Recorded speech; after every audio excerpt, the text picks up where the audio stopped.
How to turn off vehicle on shoulder on the Waze mobile application. So let's get started. Open the app and click on these three horizontal lines in the top left corner. Then go settings. Next, map display. And the next option is reports. Here you can find car on shoulder. Click on it and just simply tap on this show on the map. And now it's turned off. You can also turn off alert while driving, and that's it. This is how can you do it. Also, here you can turn off other reports like constructions, crashes, speed cameras, red lights, and so on. I'm going to show you one more time how to do it.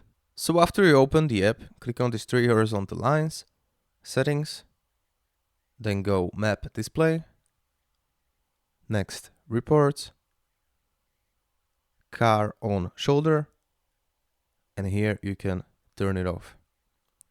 And that's it. This is how can you turn off car on shoulder in a Waze mobile application. Thank you for watching. If you find it helpful, please leave a comment or like, and if you want to see more, subscribe to the channel, and see you later. Bye bye.